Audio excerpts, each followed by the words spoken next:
Hello, everybody. Just let me know if I am visible and audible to all of you. Let me check if I am live. Everybody, please जल्दी से join हो जाइए. अपने सारे दोस्त, भाई बहन, भाई बंधु, दोस्त लोग जो भी CSET में सबको बता दीजिए हमारी क्लास स्टार्ट हो गई है. Right.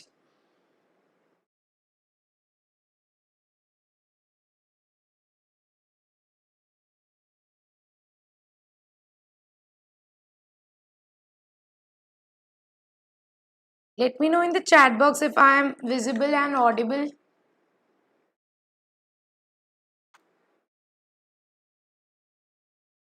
Good evening, everybody. A very good evening to all of you. Good evening. Kulshum, Shikha, Vipin, Vikash, Khushi, Vaishnavi, Anjali, Adil, Ashish. Anjali Adil Ashish. Okay.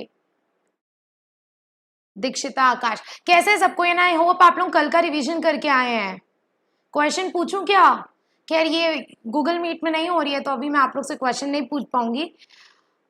But I hope आप लोग कल जो पढ़े थे हमने वो रिवीजन करके आए हैं. So today is lecture 2 of law of thoughts. बहुत ही छोटा सा चैप्टर है, जल्दी खत्म हो जाएगा, कल परसों में हो जाएगा.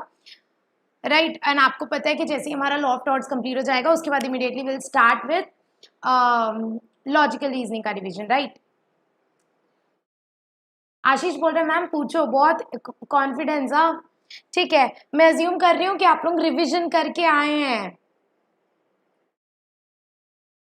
Okay, very good. Lot of people has joined so we can start our today's lecture. Just a second.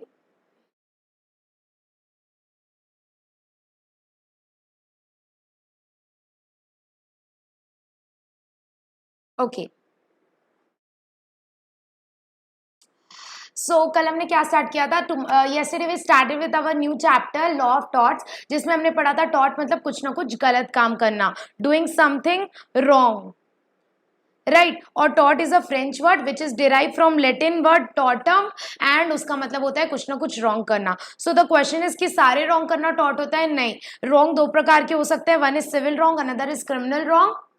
Criminal wrong यानी कुछ ना कुछ क्राइम करना जिससे ओवरऑल सोसाइटी को इफेक्ट होता है. सिविल रॉन्ग यानी कुछ इंडिविजुअल पर्सन के अगेंस्ट कुछ गलत काम करना जिससे हमें सिर्फ कॉम्पेंसेशन देना पड़ता है. वो एक इंडिविजुअल पर्सन के अगेंस्ट होता है, पूरे सोसाइटी के अगेंस्ट नहीं होता है. और सिविल रॉन्ग भी बेसिकली दो तरह के होते हैं. वन इज टॉट, another is breach of trust और breach of contract we can say. Right. So the general conclusion we derived is all torts are civil wrong but all civil wrong are not टॉट. इतना हुआ था हमारा. उसके बाद हमने सिविल रॉन्ग और क्रिमिनल रॉन्ग के बीच में डिफरेंशिएट पढ़ा था कि सिविल रॉन्ग एक प्रकार से प्राइवेट रॉन्ग होता है क्योंकि वो एक इंडिविजुअल पर्सन के अगेंस्ट होता है, but criminal wrong public wrong होता है क्योंकि वो पूरी कम्युनिटी के अगेंस्ट होता है. एंड सिविल रॉन्ग में सिर्फ हमें कुछ पैसों की भरपाई करनी रहती है यानी monetary compensation which is also known as damages. And criminal wrong के केस में हमें पनिशमेंट, इम्प्रिजनमेंट वगैरह मिलती है.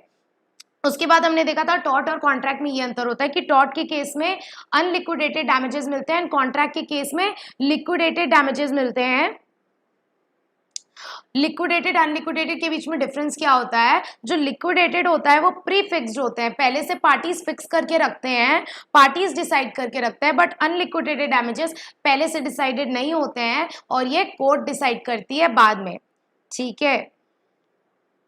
उसके बाद हमने देखा था कि एक टॉर्ट होने के लिए 3 एसेंशियल कंडीशन होनी चाहिए. फर्स्ट इज रॉन्गफुल एक्ट यानी कुछ गलत काम होना चाहिए जो लीगली रॉन्ग हो जिससे सामने वाले के लीगल राइट को प्रेजुडिशली इफेक्ट हो, या रॉन्गफुल ओमिशन. रॉन्गफुल ओमिशन यानी आपकी लीगली कुछ करने की ड्यूटी बनती थी बट आपने नहीं की. उसके बाद उससे सामने वाले को लीगल डैमेज होना चाहिए. अब यहाँ पर हमने डिफ्रेंशिएट किया था लीगल डैमेज और एक्चुअल डैमेज को. लीगल डैमेज अलग होता है, एक्चुअल डैमेज अलग होता है. लीगल डैमेज की यानी कोई लीगल राइट को इफेक्ट होना, लीगल होना, लीगल राइट इफेक्ट होना जिसको हम बोलते हैं इंजरी होना. और एक्चुअल लॉस, एक्चुअल डैमेज हो फर्क नहीं पड़ता. एक्चुअल डैमेज यानी loss of money, comfort, property, ठीक है। और उसके बाद हमने दो मैक्सिम से इसको समझा था, injuria sine damnum, damnum sine injuria, injuria sine damnum, damnum sine injuria.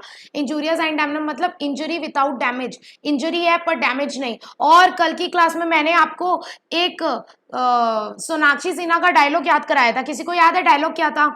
Sonakshi Sinha का डायलॉग बताया था मैंने, कोई डायलॉग बता सकता है मेरे को चैट बॉक्स में, एनीबडी?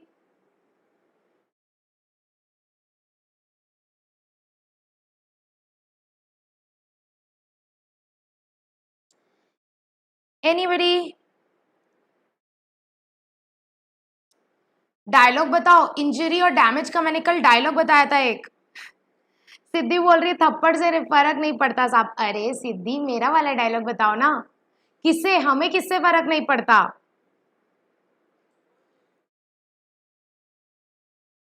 हे भगवान, सब कोई मूवी का डायलॉग बता रहे, थप्पड़ से डर नहीं लगता।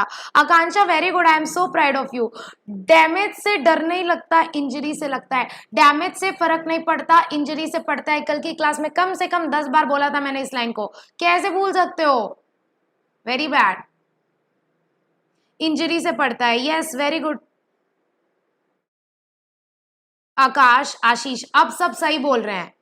ठीक है, तो हमारा डायलॉग था कि डैमेज से फर्क नहीं पड़ता साहब, इंजरी से पड़ता है। डैमेज हो या ना हो फर्क नहीं पड़ता, इंजरी होनी चाहिए। इंजरी होगी तो डॉट माना जाएगा और आप एक्शन ले सकते हैं, लेकिन अगर इंजरी नहीं हुई तो डॉट नहीं माना जाएगा और आप एक्शन नहीं ले सकते हैं। सो इंजरी हुई, इंजरी विदाउट डैमेज, तो इंजरी तो हुई तो डॉट माना जाएगा, जैसे कि ट्रेसपासिंग, डिफेमेशन। और डैमेज विदाउट इंजरी यानी सिर्फ डैमेज हुआ, इंजरी नहीं हुई, तो उसको टॉट नहीं मानेंगे, आप कोई एक्शन नहीं ले पाएंगे। इसको कल हमने एसबी वाले एग्जांपल से समझा था। उसमें क्या हुआ था कि जैसे अगर आपका एक स्कूल है और आपके स्कूल के एक टीचर ने बाजू में दूसरा स्कूल खोल लिया, जिससे आपके बच्चे वहां चले गए, तो आपको पैसों का लॉस हो गया, तो दिस इज नॉट टॉट। वाई? बिकॉज इसमें कोई लीगल राइट इफेक्ट नहीं हुआ। कोई भी स्कूल खोल सकता है, भले आपको एक्चुअल में पैसों का लॉस हो गया, एक्चुअल लॉस हो गया, लेकिन लीगल राइट इफेक्ट नहीं हुआ, तो लीगल लॉस नहीं हुआ, तो इसीलिए इंजरी नहीं हुई, तो उस केस में उसको टॉट नहीं माना जाएगा।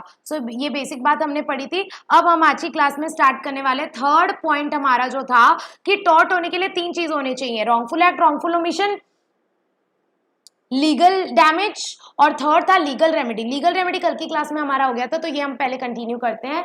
लीगल रेमेडी यानी आप क्या क्या एक्शन ले सकते हैं, और आपको पता है जब भी आपके साथ कोई गलत होता है तो आप कुछ एक्शन ले सकते हैं।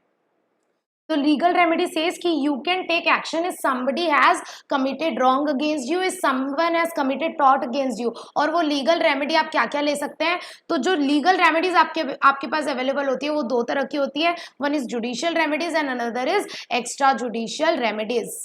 जुडिशियल रेमेडीज कैसी हो सकती है? सबसे पहला तो आपको पता है मैम, टॉर्ट के केस में ना पैसों से भरपाई करनी रहती है जो सामने वाले को लीगल डैमेज होता है उसका।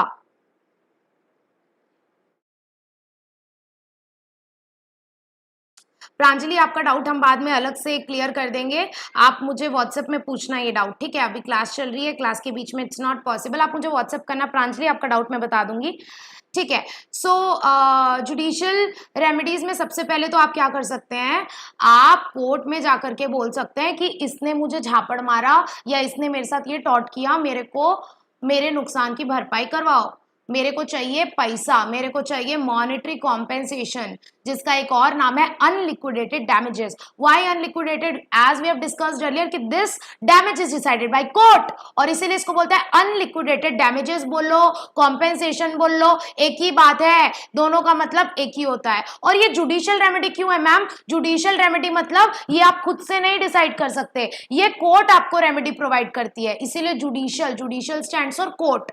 तो ये सारी जो रेमेडीज है वो कोर्ट देती है, इसीलिए इनको जुडिशियल रेमेडीज बोलते हैं। और सिर्फ ये एक अकेली कॉम्पेंसेशन वाली रेमेडीज नहीं, और भी कुछ एक्स्ट्रा रेमेडीज आपको अवेलेबल होती है, जैसे कि इंजंक्शन यानी कि स्टे ऑर्डर।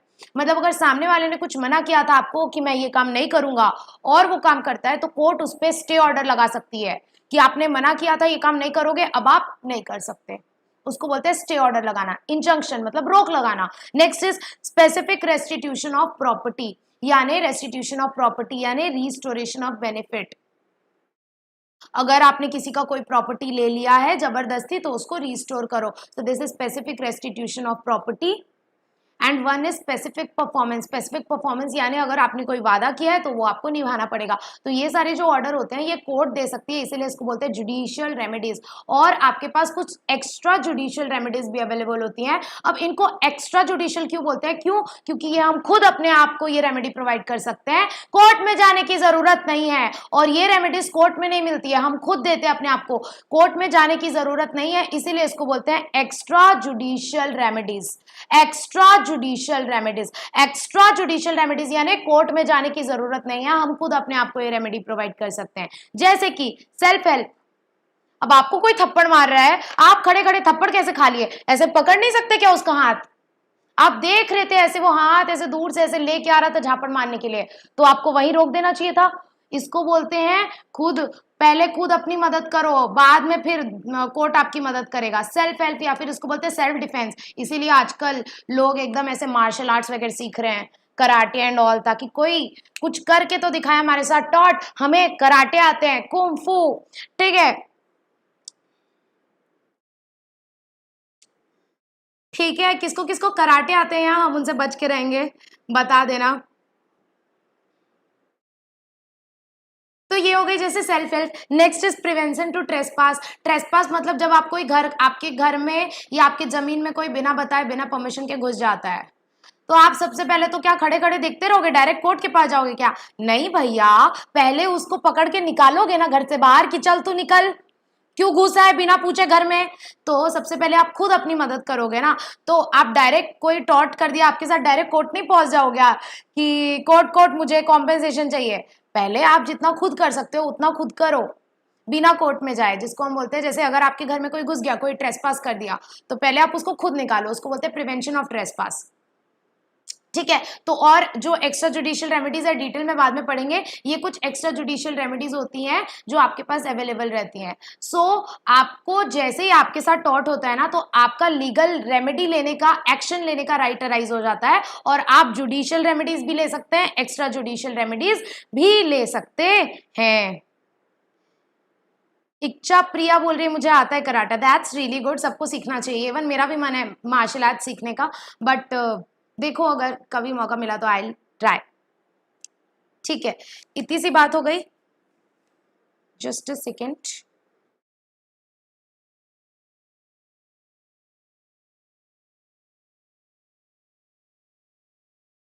तो ये हमने मॉड्यूल पढ़ लिया था, कल हमने यहाँ तक कर लिया था।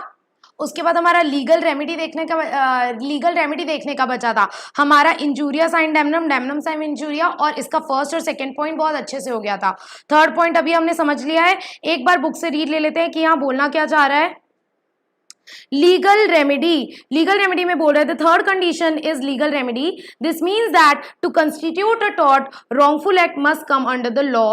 The main remedy is unliquidated damages, although some other damages remedies, example injunction, may be obtained in addition to damages, or specific restitution may be claimed in an action for the detention of chattel। इसका मतलब ये है कि जैसे ही आपके साथ tort होता है तो आपकी लीगल रेमेडी लेने का एक्शन अराइज हो जाता है, राइट अराइज हो जाता है। और सबसे पहले तो आप अगर जुडिशियल रेमेडीज में देखें तो अनलिक्विडेटेड डैमेजेस ले सकते हैं, जिसका मतलब होता है मॉनेटरी कॉम्पेंसेशन। उसके अलावा आप इंजंक्शन का ऑर्डर भी मांग सकते हैं कोर्ट से, और उसके अलावा आप स्पेसिफिक रेस्टिट्यूशन के लिए भी बोल सकते हैं। तो basically this three judicial remedies are available, और इनके अलावा कुछ एक्स्ट्रा जुडिशियल रेमेडीज भी आपके पास अवेलेबल रहती है, जैसे कि self help is the remedy to of which injured party can avail himself without going to the law. यानी कोर्ट में गए बिना आप ये खुद से रेमेडी अपने आप को दे सकते हैं। It does not apply to all torts, पर a best example to which it apply is trespass to land. Self help, जैसे कोई ट्रेसपास कर रहा है तो आप उसको प्रिवेंट करो, ये एक एग्जाम्पल है। For example, if A finds a drunken stranger in his room who has no business, एक बेवड़ा आदमी पी करके हमारे रूम में घुस गया था, तो इसे क्या बोलते हैं? इसे बोलते हैं ट्रेसपास। तो वो क्या करेगा? सबसे पहले he is entitled to get rid off him if possible without force, but if that is not possible with such force and circumstances as may warrant. तो सबसे पहले भैया वो खुद की मदद करेगा, उसको पकड़ करके उसको बाहर निकालने की कोशिश करेगा अपने घर से। So this is known as extra judicial remedies, इसको हम डिटेल में बाद में पढ़ेंगे। सो यहाँ कंप्लीट होता है हमारे 3 conditions which are necessary to constitute a tort. कौन कौन से हैं, जल्दी जल्दी बता दो। Wrongful act, wrongful omission, legal damage, legal remedy. इतना कंप्लीट हुआ।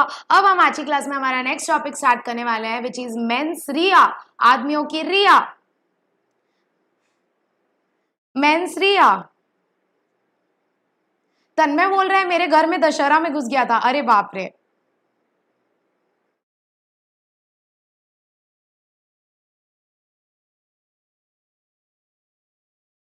तन्मय बोल रहे हैं मैम ये ब्लैक बैकग्राउंड हटा दो। ब्लैक बैकग्राउंड ज्यादा दिख ही कहाँ रहा है, बाजू बाजू में थोड़ा सा तो दिख रहा है।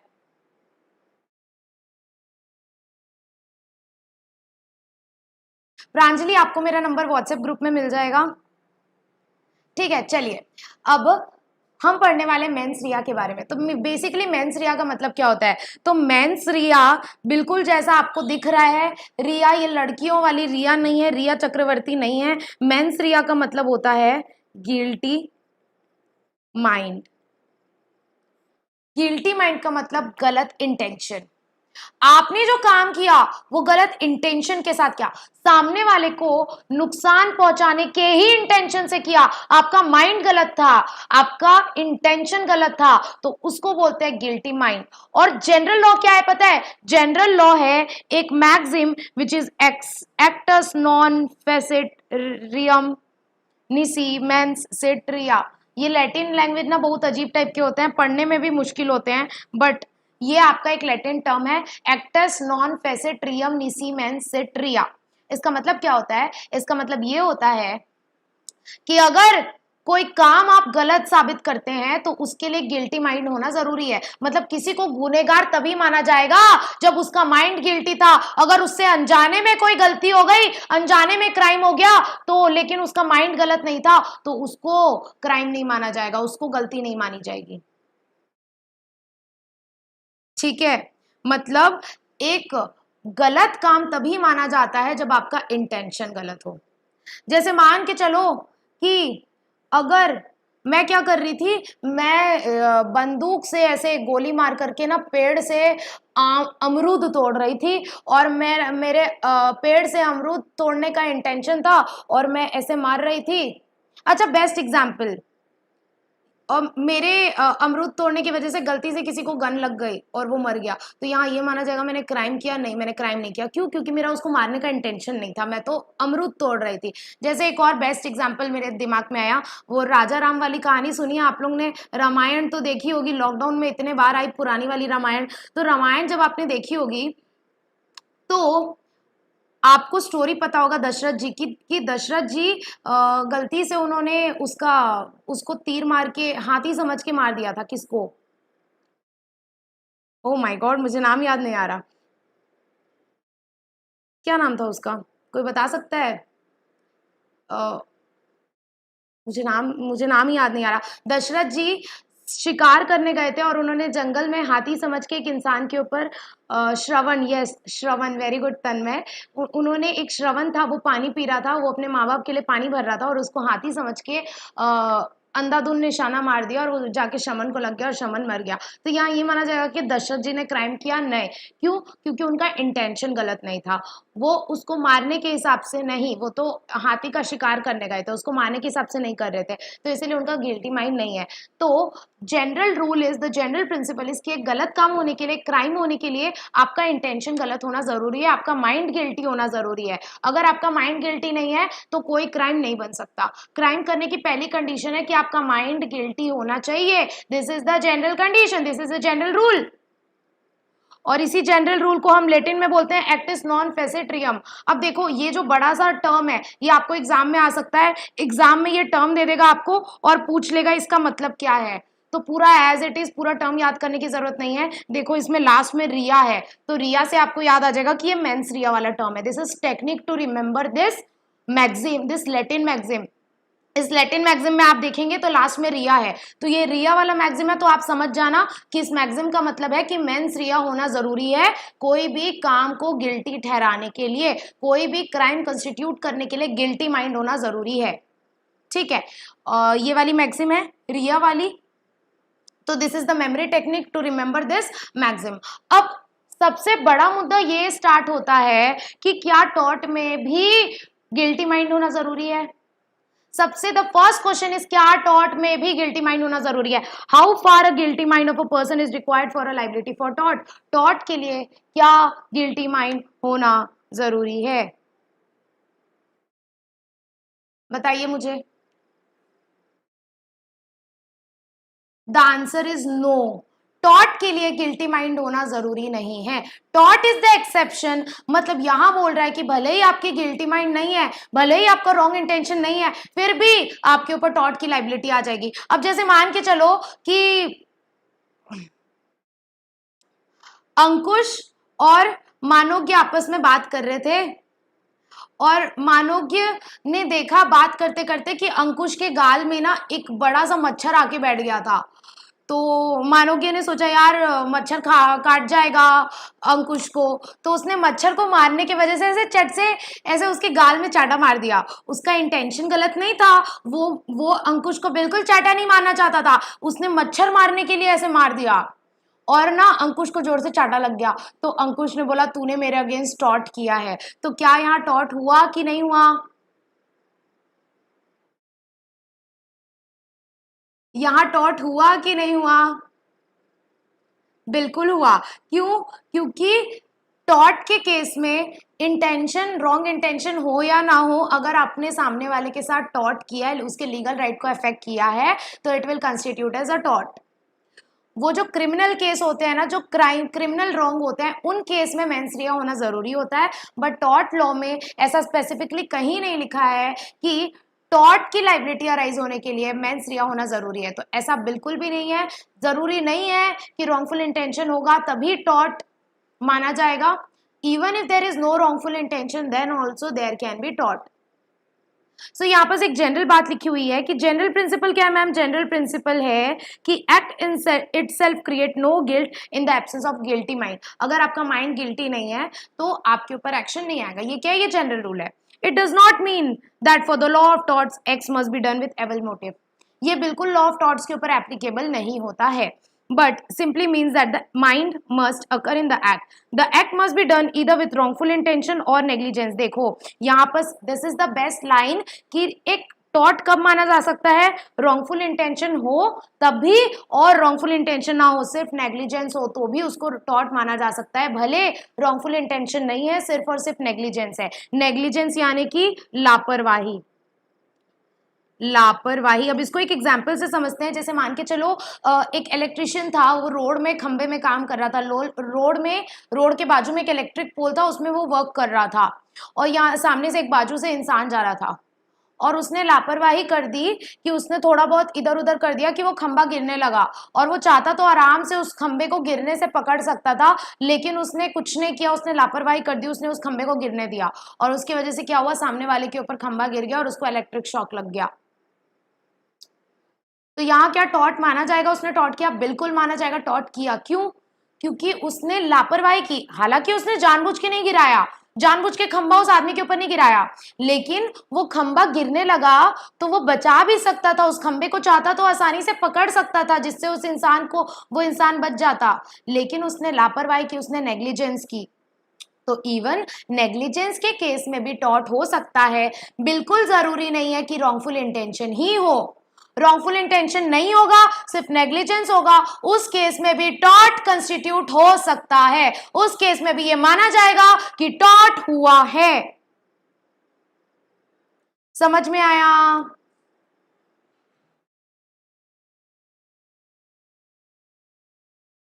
ठीक है। विवेक मिश्रा इज आस्किंग मैम, बता दो प्लीज, क्या बता दें? Legal difference.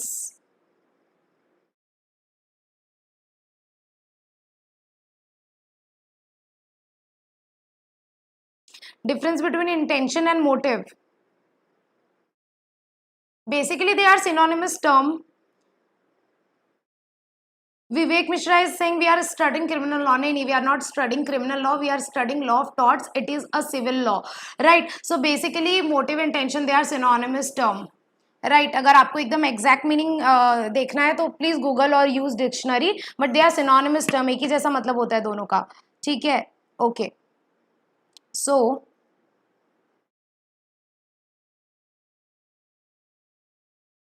चलिए आगे बढ़ते हैं। आई होप आप लोग को मेंस रिया का मतलब समझ में आया कि मेंस रिया क्या होता है। Guilty mind. क्या टॉट के लिए गिल्टी माइंड होना जरूरी है? बिल्कुल नहीं, जरूरी नहीं है टॉट के लिए गिल्टी माइंड होना। रॉन्गफुल इंटेंशन हो या ना हो या सिर्फ नेग्लिजेंस हो, दोनों के केस में टॉट हो सकता है और दोनों के केस में टॉट की लाइबिलिटी अराइज हो जाएगी। लेकिन इसका एक एक्सेप्शन है। क्या एक्सेप्शन है? एब्सोल्यूट और स्ट्रिक्ट लाइबिलिटी इसके एक्सेप्शन है। मतलब एब्सोल्यूट और स्ट्रिक्ट लाइबिलिटी में भले ही आपका ना ही नेग्लिजेंस है ना ही रॉन्गफुल इंटेंशन है, भले ही आपकी कोई गलती नहीं है, फिर भी आपके ऊपर लाइबिलिटी अराइज हो जाएगी। अब एब्सोल्यूट और स्ट्रिक्ट लाइबिलिटी क्या होती है अभी हम पढ़ने वाले हैं। अब देखो टॉट और क्राइम के बीच में डिफरेंस क्या होता है, ये हम लोग ऑलरेडी बड़ा सा चार्ट बना के पढ़ चुके हैं। कहां पर? यहाँ पर बहुत सा बड़ा सा डिफरेंस बना के हम लोग पढ़ चुके हैं कि सिविल रॉन्ग और क्रिमिनल रॉन्ग यानी कि टॉट और क्राइम के बीच में अंतर क्या है। तो यहाँ पर वही लिखा है, देखो टॉट क्या होता है? प्राइवेट राइट का इंफ्रिंजमेंट होता है, लेकिन क्राइम क्या होता है? पब्लिक राइट का इंफ्रिंजमेंट होता है। और टॉट के केस में पनिश करना इंटेंशन नहीं होता है, बस मॉनेटरी कॉम्पेंसेशन प्रोवाइड करना होता है। और क्राइम के केस में पनिशमेंट देना मेन इंटेंशन होता है। ठीक है, उसके बाद टॉट और कॉन्ट्रैक्ट के बीच में क्या अंतर है ये हमारा ऑलरेडी हो चुका है। So now we are gonna start with our new topic, kinds of tortious liability. Tortious liability यानी ये एक जनरल कंसेप्ट के ऊपर बेस्ड है कि अगर आपने किसी इंसान के साथ गलत किया है तो आपको उस नुकसान की भरपाई करनी होगी और आपके ऊपर टॉर्ट की लाइबिलिटी अराइज हो जाएगी। और जैसे कि एक इंसान का जो राइट होता है वो दूसरे इंसान का ड्यूटी होता है। मतलब अगर आप कोई रॉन्गफुल एक्ट या ओमिशन करते हैं जिससे सामने वाले को डैमेज हो जाता है तो आपको रेमेडी देनी होगी। जैसे मान के चलो ये एक बंदा है, इसने क्या कर दिया, इसने अपने हाथ से ये दूसरे बंदे को झापड़ मार दिया, ये लाल वाले बंदे को झापड़ मार दिया। तो इस बंदे ने क्या किया? रॉन्गफुल एक्ट किया जिससे इसको डैमेज हो गया। तो अब इसके पास लीगल रेमेडी लेने का राइट है। और अब क्योंकि इस बंदे ने गलत काम किया ये लाल वाले बंदे के साथ, तो अब इसकी लाइबिलिटी अराइज हो जाएगी, इसको उस नुकसान की भरपाई करना पड़ेगा। और जब आप किसी और के ऊपर टॉर्ट करते हैं तो आपकी जो लाइबिलिटी अराइज होती है सामने वाले बंदे को भरपाई करने की, उसके नुकसान की भरपाई करने की, उसको बोलते हैं टॉर्टियस लाइबिलिटी। उसको बोलते हैं tortious liability. So there are three types of tortious liability. One is strict or absolute liability, another is vicarious, and then vicarious liability of the state. तो एक एक करके पढ़ते हैं। अभी हम स्टार्ट करेंगे स्ट्रिक्ट एंड एब्सोल्यूट लाइबिलिटी। सबसे पहले हम पढ़ेंगे स्ट्रिक्ट लाइबिलिटी के बारे में। और मैं आपको एक बात बता दूं सर, स्ट्रिक्ट लाइबिलिटी अलग होता है, एब्सोल्यूट लाइबिलिटी अलग होता है। तन्मय बोल रहा है मैम ये पीडीएफ सेंड कर देना। हाँ मैं कर दूंगी, मैं कल कर नहीं पाई बट मैं श्योरली आप लोगों को कर दूंगी। ठीक है, सबसे पहले मैं आपको बताना चाहती हूँ कि स्ट्रिक्ट लाइबिलिटी अलग होता है, एब्सोल्यूट लाइबिलिटी अलग होता है। स्ट्रिक्ट और एब्सोल्यूट लाइबिलिटी से स्टार्ट करने से पहले मैं आपको बताना चाहती हूँ, नॉर्मली जो भी लाइबिलिटी होती है वो सारी फॉल्ट बेस्ड लाइबिलिटी होती है। फॉल्ट बेस्ड यानी आपने फॉल्ट किया, अब आपकी लाइबिलिटी अराइज हो जाएगी। आपने गलती की, अब आपको सजा भुगतनी पड़ेगी। आपने गलती की, आपको कॉम्पेंसेशन देना पड़ेगा। मतलब अगर आपने कोई फॉल्ट किया दैट मीन्स आपकी लाइबिलिटी अराइज हो जाएगी, अब आपको सामने वाले बंदे को कॉम्पेंसेशन देना पड़ेगा। So this is known as fault based liability. Fault based liability. और नॉर्मली आपकी लाइबिलिटी फॉल्ट करने में ही अराइज होती है। ऐसा नहीं होता है कि आपकी गलती हो जाएगी फिर भी आपको लाइबिलिटी भरने बोल देंगे। So if you have committed fault you will have to pay compensation to the other person. तो इसे हम बोलते हैं फॉल्ट बेस्ड लाइबिलिटी। बट आपको पता है एक कंसेप्ट है नो फॉल्ट लाइबिलिटी का। What do you mean by no fault liability? यानी मेरी कोई गलती नहीं है फिर भी मेरे ऊपर लाइबिलिटी अराइज हो गई। देयर इज नो फॉल्ट, मेरी बिल्कुल कोई गलती नहीं है सर, मैं मासूम हूं, मैं बेगुनाह हूं, लेकिन फिर भी मेरी लाइबिलिटी अराइज हो गई, तो उसे हम बोलते हैं नो फॉल्ट लाइबिलिटी। और नो फॉल्ट लाइबिलिटी दो तरह की होती है, one strict liability and absolute liability. और इसीलिए इसको एक्सेप्शन बोला गया है कि भले ही आपका नेग्लिजेंस नहीं है, भले ही आपकी गलती नहीं है, फिर भी आपके ऊपर लाइबिलिटी अराइज हो जाएगी। तो इसे बोलते हैं नो फॉल्ट लाइबिलिटी। तो सबसे पहले स्टार्ट करते हैं स्ट्रिक्ट लाइबिलिटी। स्ट्रिक्ट लाइबिलिटी हम लोग एक बहुत ही नामी केस से समझने वाले हैं, और वो केस है रिलायंस वर्सेस फ्लेचर का, और ये केस हुआ था 1868 में। 1868 में तो हमारे दो भैया लोग थे, एक भैया थे हमारे रिलायंस भैया और दूसरे भैया थे हमारे फ्लेचर भैया। ध्यान से सुनना इस केस को समझ जाओगे तो स्ट्रिक्ट लाइबिलिटी पूरा ऐसे क्रिस्टल क्लियर हो जाएगा, पानी पानी हो जाएगा। ठीक है, तो सबसे पहले कोई बात नहीं शिखा, बैकअप ले लेना आप यूट्यूब से, ये वीडियो यूट्यूब में रहेगा क्लास के बाद। So let's start with this case Reliance versus Fletcher 1868। इस केस में क्या होता है, एक रिलायंस भैया थे, उनके कुछ माइंस थे और उनके बाजू वाले एक पड़ोसी थे, और उन पड़ोसी का नाम था फ्लेचर भैया, और उनकी एक मील थी। तो फ्लेचर भैया को अपने मील में ना बार बार पानी वाटर सप्लाई की रिक्वायरमेंट होती थी, तो इन्होंने क्या सोचा, एक काम करते हैं, अपनी जमीन में ही मील के बाजू में एक आर्टिफिशियल लेक बना देते हैं, जिसको बोलते हैं हम reservoir. Reservoir is kind of an artificial lake जो कि पानी स्टोर करने के लिए यूज होता है, राइट। सो इन्होंने क्या सोचा कि हम अपने लैंड में एक रिजर्वायर बना देते हैं। तो इनके पास तो इतना टाइम नहीं था, तो इन्होंने रिजर्वायर बनाने के लिए एक इंडिपेंडेंट कॉन्ट्रैक्टर को हायर किया, और उस इंडिपेंडेंट कॉन्ट्रैक्टर को बोला कि भाई साहब जी आप ना रिजर्वायर बना दीजिए। तो इंडिपेंडेंट कॉन्ट्रैक्टर ने बोला ठीक है बना देता हूं, और उसने क्या किया, उसने रिजर्वायर बनाने लगा। और जब वो रिजर्वायर बनाने लगा तो उसने देखा कि यहाँ जमीन में जहां वो रिजर्वायर बना रहा है बहुत सारे माइन शाफ्ट्स पड़े हुए हैं, जिससे हो सकता है रिजर्वायर टूट जाए, रिजर्वायर डैमेज हो जाए। लेकिन उसने ध्यान नहीं दिया, उसने नेग्लिजेंस दिखा दिया। उसने नेग्लिजेंस दिखा दिया कि क्या ही फर्क पड़ता है, मेरा रिजर्वायर थोड़ी है, मालिक का है, फ्लेचर का है, जाने दो। तो उसने नेग्लिजेंस दिखा दिया, और इररिस्पेक्टिव कि यहाँ बहुत सारे माइन शाफ्ट्स पड़े हुए थे, उसने यहाँ पर रिजर्वायर बना दिया। और बाद में क्या हुआ कि रिजर्वायर में माइन शाफ्ट्स नीचे जमीन में होने के कारण रिजर्वायर टूटने लगा, क्रैक्स आने लग गए, और उसके वजह से रिजर्वायर का जितना भी पानी था ना वो पूरा पानी बह करके रिलायंस के माइंस में चला गया। वो पूरा का पूरा पानी बह करके रिलायंस के माइंस में चला गया, और उससे क्या हुआ, रिलायंस को लाखों करोड़ों का नुकसान हो गया, उसकी पूरी माइंस बर्बाद हो गई, पूरा पानी भर गया उसकी माइंस में। और रिलायंस बेचारा रोते रोते कोर्ट पहुंच गया, कोर्ट को बोला देखो ये फ्लेचर भाई साहब को क्या कर दिया इसने, इसके रिजर्वायर से पानी पूरा निकल करके मेरे माइंस में चला गया, करोड़ों का नुकसान हो गया मेरे को, इसको बोलो नुकसान की भरपाई करे। तो रिलायंस भैया पहुंच गए कोर्ट, और इन्होंने कोर्ट में केस कर दिया, और इसीलिए जो कोर्ट में केस करता है उसको बोलते हैं प्लेंटिफ, और जिसके अगेंस्ट केस होता है उसको बोलता है डिफेंडेंट। तो यहां पर फ्लेचर भैया कौन हो गए, डिफेंडेंट।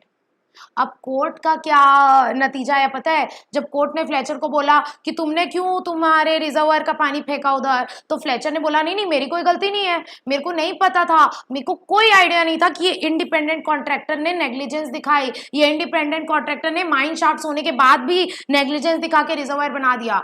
फ्लेचर बोला मेरी गलती नहीं है सर, इंडिपेंडेंट कॉन्ट्रैक्टर की गलती है, उसकी गलती की वजह से माइन ये रिजर्वायर टूटा और उसी की गलती की वजह से पानी गया, मेरी कोई गलती नहीं है। लेकिन कोर्ट ने क्या बोला पता है, कोर्ट ने बोला कि यहां हम स्ट्रिक्ट लायबिलिटी का कंसेप्ट लगाएंगे, और भले ही आपकी गलती नहीं है, भले ही आपका नेग्लिजेंस नहीं है, भले ही आपका रॉन्गफुल इंटेंशन नहीं है, फिर भी आपको दोषी माना गया और फ्लेचर भैया को जुर्माना देना पड़ा था। फ्लेचर भैया मुजरिम ठहराए गए थे, यहां पर ये माना गया कि इन्होंने टॉर्ट किया है और फ्लेचर भैया को कॉम्पेंसेशन देना पड़ा था।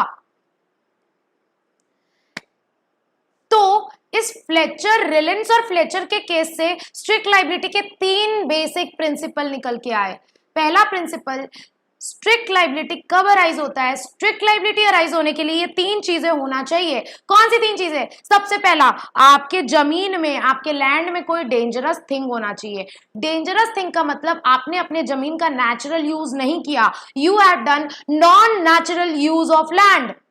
क्या रिजर्वायर बनाना नेचुरल यूज था, नहीं सर, नहीं बनाना चाहिए था, कायदे से उनको artificial lake reservoir banana was not a natural use of land. So first condition is कि अगर आप अपने लैंड का कोई डेंजरस यूज करते या कोई डेंजरस चीज लेकर के आप आते अपने लैंड में, यानी कि आप अपने लैंड का कोई नॉन नेचुरल यूज करते हैं.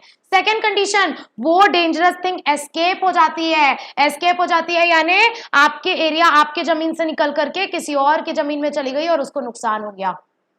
तो अगर ऐसा होता है, अगर ये दोनों कंडीशन फुलफिल होती है, पहली कंडीशन कि आपने अपने जमीन में कोई डेंजरस थिंग लाई या आप अपने जमीन का कोई नॉन नेचुरल यूज किया, प्लस वो चीज, वो डेंजरस थिंग एस्केप हो गई. यहां एस्केप हुआ ना, ये जो पानी था रिजर्वायर का वो एस्केप होके इसके पास पहुंच गया ना, तो यहां तो दोनों कंडीशन फुलफिल हो रही है. पहला नॉन नेचुरल यूज हुआ लैंड का, और दूसरा वो जो डेंजरस थिंग थी वो एस्केप होके बाहर चली गई.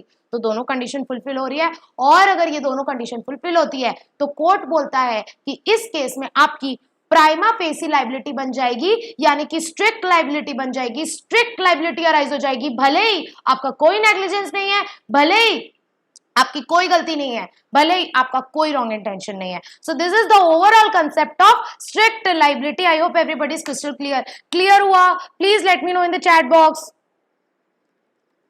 आकाश पूछ रहा है मैम केस में तो वाटर है, क्या वाटर डेंजरस है? नहीं आकाश, वाटर डेंजरस नहीं है, बट क्योंकि इन्होंने यहाँ रिजर्वायर बनाया, इस लैंड में reservoir banana was not a natural use.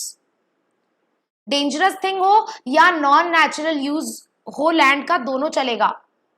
ठीक है. सो नॉन नेचुरल यूज हुआ और वो चीज जो आपने किया, जो आपने नॉन नेचुरल यूज किया, वो एस्केप हो गई. एस्केप हो गई यानी निकल करके बाहर चली गई. तो इन दोनों केस, अगर ये दोनों कंडीशन फुलफिल होती है तो इस केस में आपकी स्ट्रिक्ट लाइबिलिटी अराइज हो जाएगी. That means you will be liable even if there is no negligence, even if there is no wrongful intention. Crystal clear everybody? Let me know it quickly in the chat box.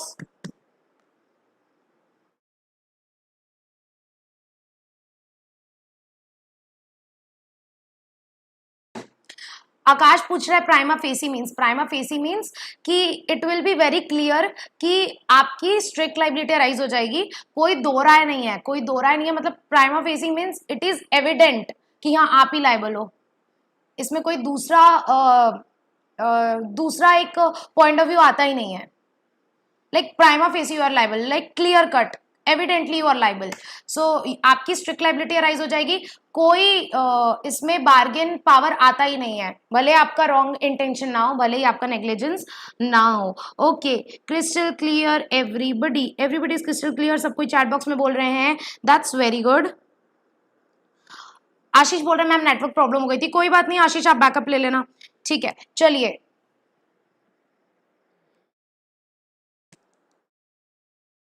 सो यहाँ पर देखो मैंने लिखा हुआ है कि Fletcher की liability arise हो गई. इवन फ्लेचर की कोई रॉन्गफुल इंटेंशन नहीं था, कोई रॉन्ग इंटेंशन नहीं था, कोई नेग्लिजेंस नहीं था. सो ये हो गई बेसिक प्रिंसिपल स्ट्रिक्ट लाइबिलिटी का, जो कि प्लेंटिफ को प्रोटेक्ट करता है. किसको प्रोटेक्ट करता है? प्लेंटिफ को प्रोटेक्ट करता है और डिफेंडेंट को लाइबल ठहराता है. अब इतना ही काफी नहीं है सर, हम कुछ एक्सेप्शन पढ़ने वाले हैं स्ट्रिक्ट लाइबिलिटी के.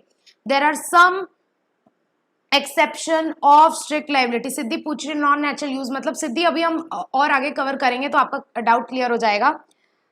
सो अब हम पढ़ने वाले हैं there are certain exceptions to this rule. मतलब कुछ कुछ एक्सेप्शनल केसेस ऐसे हैं जहां स्ट्रिक्ट लाइबिलिटी अराइज नहीं होगी. किसकी? इस बंदे की, डिफेंडेंट की स्ट्रिक्ट लाइबिलिटी अराइज नहीं होगी. मतलब दिस एक्सेप्शन प्रोटेक्ट्स हुम? Protects defendant. ठीक है, तो हम कुछ सर्टेन एक्सेप्शन पढ़ने वाले हैं जहां पर जो है स्ट्रिक्ट लाइबिलिटी अराइज नहीं होगी. पहला केस, अगर आपने लैंड का नेचुरल यूज किया तो क्यों लाइबिलिटी अराइज होगा सर? स्ट्रिक्ट लाइबिलिटी होने के लिए दो कंडीशन होना जरूरी है, non natural use and escape. दोनों कंडीशन होना जरूरी है. हमने तो लैंड का नेचुरल यूज किया तो उसमें कोई भी स्ट्रिक्ट लाइबिलिटी का कंसेप्ट आएगा ही नहीं. जैसे कि एग्जांपल वाटर पाइप इंस्टॉलेशन इन लैंड.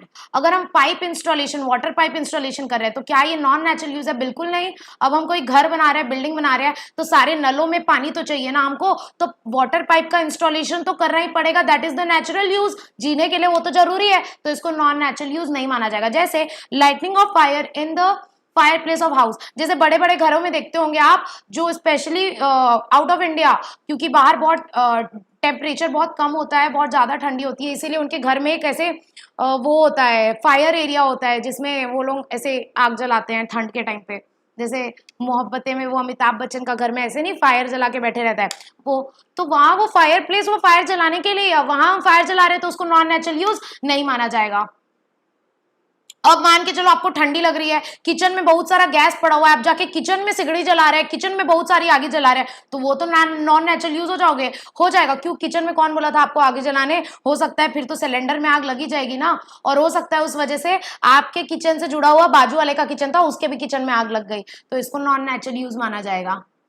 लेकिन जो फायर प्लेस है वहीं पर अगर आप फायर जला रहे हैं तो उसको नॉन नेचुरल यूज नहीं माना जाएगा। जैसे इलेक्ट्रिसिटी लाइट के लिए वायरिंग करना, घर में जो हम वायरिंग कराते हैं, तार वार लगवाते हैं जिससे लाइट और पंखे का कनेक्शन आता है, तो ये तो नेचुरल यूज है, बिना इसके हम जिएंगे कैसे? बिना इसके लाइट ही नहीं आएगी। तो आपको अब बेसिक मतलब समझ गया कि नेचुरल यूज और नॉन नेचुरल यूज में अंतर क्या है basically. So this is like a general concept कि अगर आप अपने लैंड का नेचुरल यूज कर रहे हैं, कोई नॉन नेचुरल यूज हुआ ही नहीं, तो स्ट्रिक्ट लायबिलिटी बिल्कुल भी अराइज नहीं होगी। नेक्स्ट केस, अगर प्लेंटिफ की गलती है, आपकी गलती नहीं है। अब इसको हम एक एग्जांपल के साथ समझेंगे। ये दो पड़ोसी भैया थे, एक पड़ोसी भैया के घर में, एक पड़ोसी भैया के ना बहुत सारे जंगली जहरीले पेड़ थे इनके घर में। जंगली जहरीले पेड़, ऐसे पेड़ थे कि अगर कोई खा गया ना तो तुरंत वो टपक जाएगा, तुरंत भगवान के पास पहुंच जाएगा। तो ये एक भैया थे, इनके घर में ना जंगली जहरीले पेड़ थे। तो क्या कोई डेंजरस थिंग थी? हाँ मैम, डेंजरस थिंग थी। ठीक है, अब क्या हुआ, इनके एक पड़ोसी भैया थे, और इनके जो पड़ोसी भैया थे ना, उनके पास कुछ घोड़े थे, तुबक तुबक वाले। ठीक है, उनके पास कुछ घोड़े थे, और ये घोड़े बहुत बदमाश थे। ये घोड़े लोग क्या किए, तुबक तुबक तुबक तुबक करते हुए इधर आ गए और इसके घर में घुस गए और इसके जंगली पेड़ खा गए। और क्या हुआ, इसके जंगली पेड़ खाने से वो घोड़ों की हो गई मौत। तो ये भैया ने बोला कि इसकी गलती है, इसकी स्ट्रिक्ट लायबिलिटी अराइज होनी चाहिए। लेकिन कोर्ट ने क्या बोला पता है? कोर्ट ने बोला कि सर, स्ट्रिक्ट लायबिलिटी होने के लिए दो चीज होना जरूरी है, पहला डेंजरस थिंग प्लस एस्केप। तो इस केस में क्या डेंजरस थिंग थी? हाँ मैम, डेंजरस थिंग थी, जहरीले पेड़ थे। लेकिन क्या उन जहरीले पेड़ का एस्केप हुआ? नहीं। क्या इसकी जो बाउंड्री है उस बाउंड्री से बाहर गए जहरीले पेड़? बिल्कुल नहीं।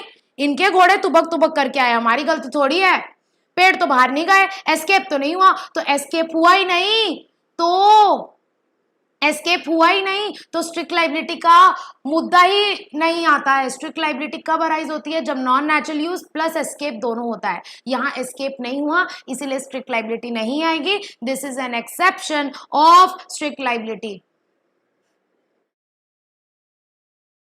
और एक और बात है इसमें कि इसमें प्लेंटिफ ने बोला मेरी कोई गलती नहीं है। क्यों? क्योंकि यहाँ डिफेंडेंट की ही गलती है, क्योंकि इनके घोड़े इधर आए। तो हमारी क्या गलती? हम तो अपने पेड़ अपने बाउंड्री के अंदर रखे हैं, आपके घोड़े हमारे पास आए बिना परमिशन के, हमारी कोई गलती नहीं है। तो अगर प्लेंटिफ की खुद की गलती है तो उस केस में उसको बेनिफिट नहीं मिलेगा। इसकी खुद की गलती है, इसको अपने घोड़े बांध के रखने चाहिए, क्यों खुला छोड़ता है कि भग जाते हैं?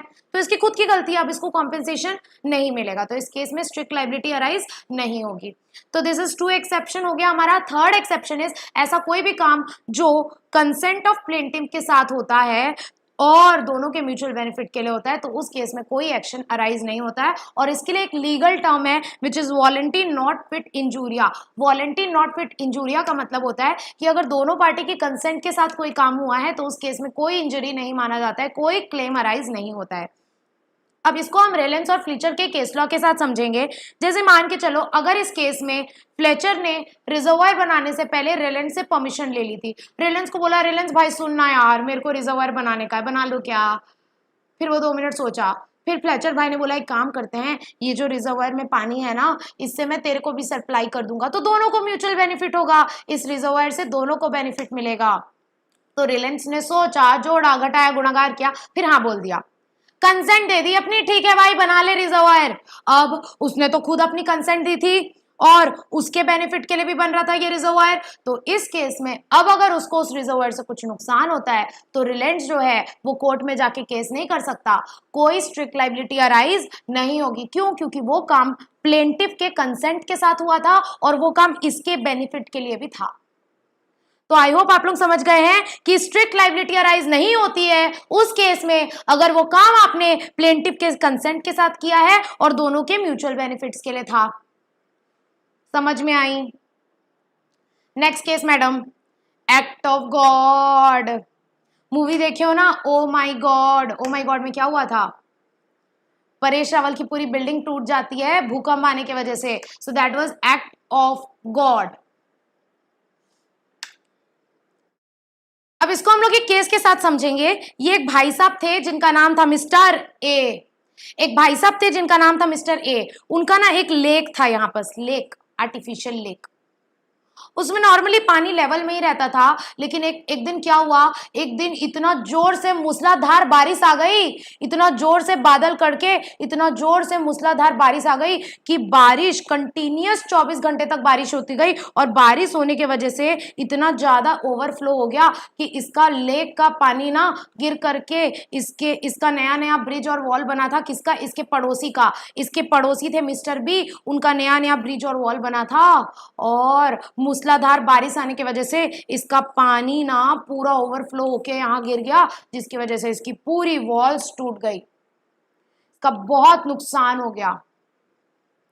तो बी ने कोर्ट में केस कर दिया। अब बताओ क्या ए की स्ट्रिक्ट लायबिलिटी अराइज होगी? टेल मी फास्ट, क्या ए की स्ट्रिक्ट लायबिलिटी अराइज होगी? नो। वेरी गुड आशीष, नो नहीं होगी। क्यों? क्योंकि सर ए बोलेगा सर मेरी क्या गलती है, भगवान की गलती है, मेरे ऊपर क्यों केस कर रहे हो, भगवान के ऊपर केस करो। और ओ माई गॉड वाली मूवी में यही हुआ था, भगवान के ऊपर केस चला गया था। ठीक है, सो ए बोलेगा मेरी क्या गलती, ये तो भगवान की गलती है, इतना जोर से 24 घंटे कौन बारिश करता है, क्यों ऐसा किया आपने? ठीक है, तो यहाँ मेरी गलती नहीं है, एक्ट ऑफ गॉड की वजह से हुआ। तो इस केस में मेरी कोई भी स्ट्रिक्ट लायबिलिटी अराइज नहीं होगी। इस केस में ए की कोई भी स्ट्रिक्ट लायबिलिटी अराइज नहीं होगी, क्योंकि ये काम एक्ट ऑफ गॉड की वजह से हुआ। I hope everybody is crystal clear. Yes Ankush, Sufiyan, Akash, very good.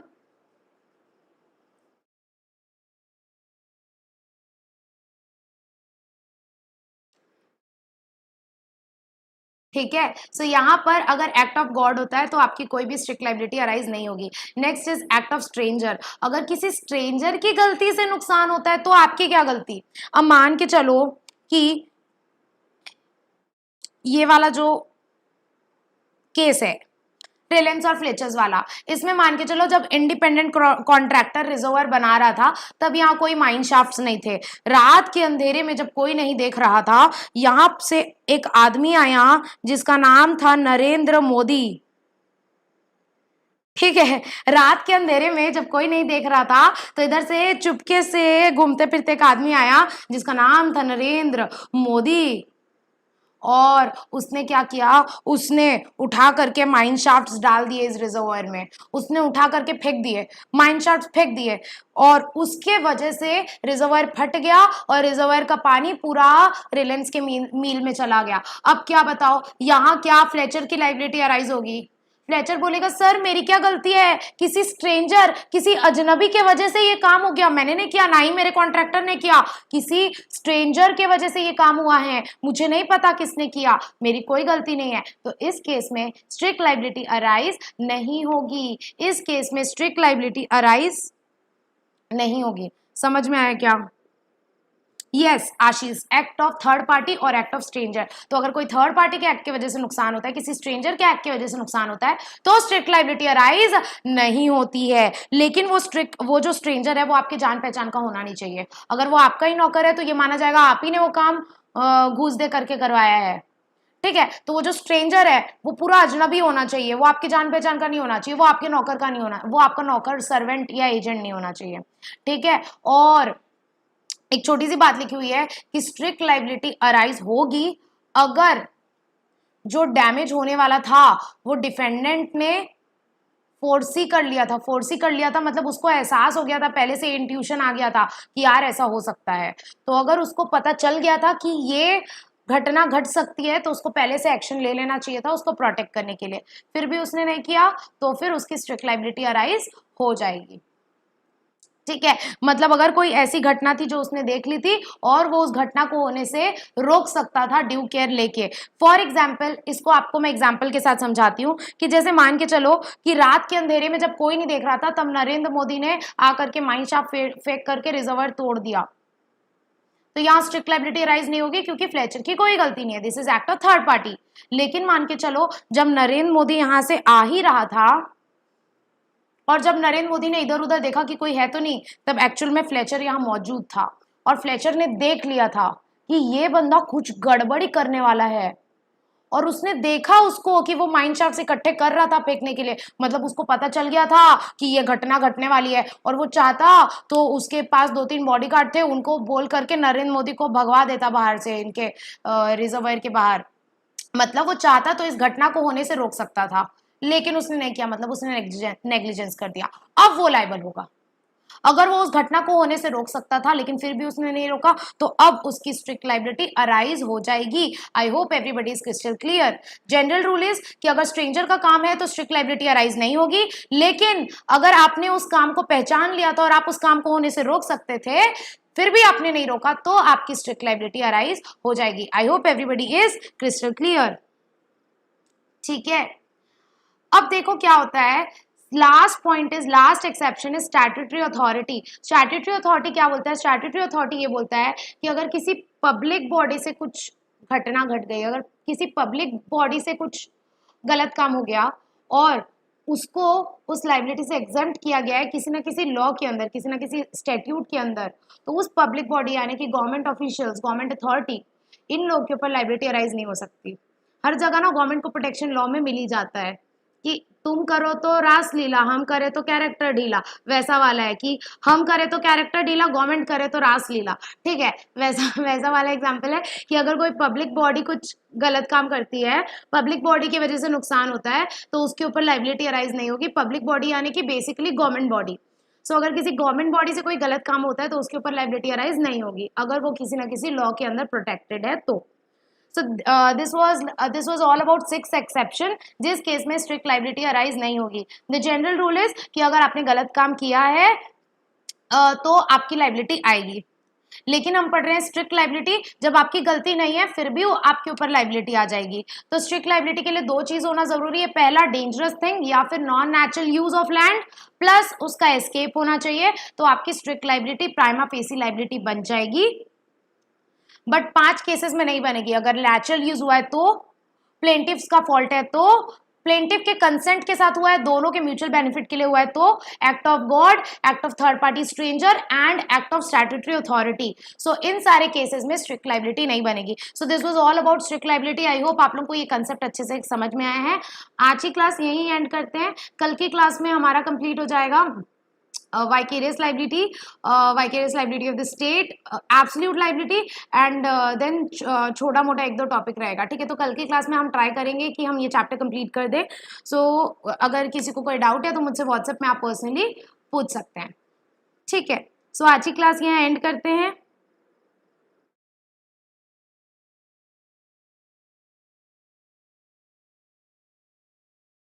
ठीक है, किसी को कोई डाउट है तो मुझसे व्हाट्सएप में अलग से आप पूछ सकते हैं। तो आज के लिए हम लेते हैं अलविदा। So this is all for today. This is Ishika Agarwal signing off. Take care, bye bye.